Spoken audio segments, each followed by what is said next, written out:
Hi, my name is Renee and I'm from Cakes by Erin, and today I'm going to show you how to make a variety of flowers on little cupcakes in little pots. So as you can see, I already have cupcakes in here. They're already pre-wrapped. Any size cupcake that you want to use, find a pot that's going to match your cupcake, and it fits like a glove. It stays right in there. So what I'm going to do on these ones is I'm going to put some grass on them. Just some green frosting with the grass tip. You can get these tips at any local craft store as well as the pots. So you're just going to squeeze and pull. And when it's all said and done, it really does look like grass, and it's a lot of fun.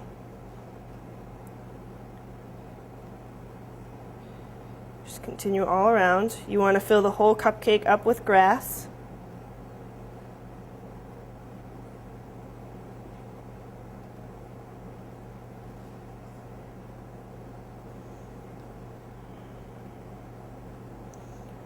Alright, and once you've gotten to the end, what I like to do is I like to throw a few Oreo crumbs right on top. Kind of makes it look a little bit like dirt.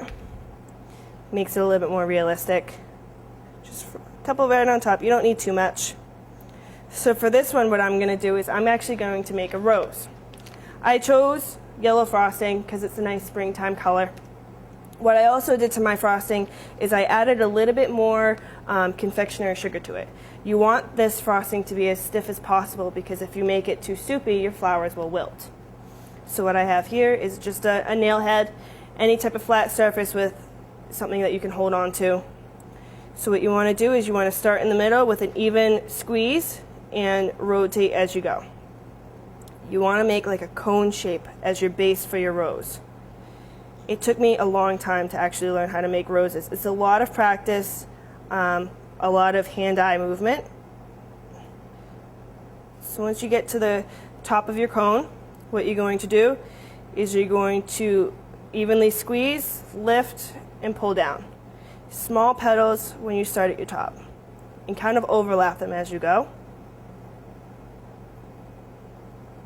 And as you pull down, it'll start to look more and more like a rose, and you can make your petals a little bit wider, a little bit bigger, still overlapping them as you go.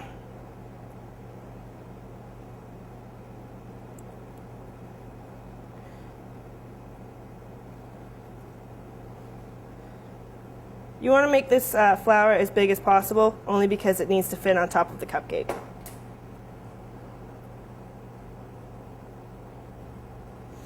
Take it off with your scissors, and you place it right on top.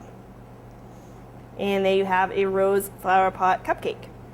Alright, so now what we're going to do is I'm actually going to switch my tips. Right now I have a rose tip on here, and I'm going to switch it to this tip. It has a slightly smaller, it has a flat bottom and then teeth on the top. It gives it a different look when you pull the frosting away. So we're going to switch this. Alright. So this flower is made a little bit differently. We're still going to grab my nail tip, and instead of making a cone shape the way I was with the rose tip, I am just going to squeeze it and kind of make it stand up a little bit. So what I'm going to do is I'm going to start at the top, and I'm going to just pull up and away, all the way around. So your core is getting actually a little bit bigger as you go. So you're going to keep on doing that, alternating in between each petal.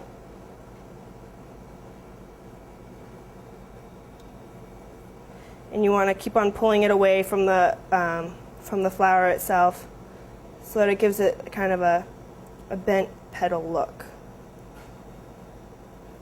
You can get any of these flower tips at any local craft store.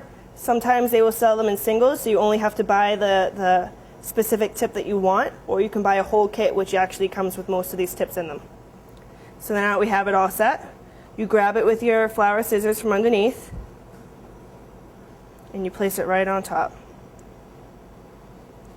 And there we have it. We're going to move on to our last flower, which actually isn't a frosting flower. We're going to use a fondant flower. Again with the grass. Oreo crumbs. Put some dirt on there. Then we take one of our pre-made Gerber daisies. Already all set to go. And you just place it right on top.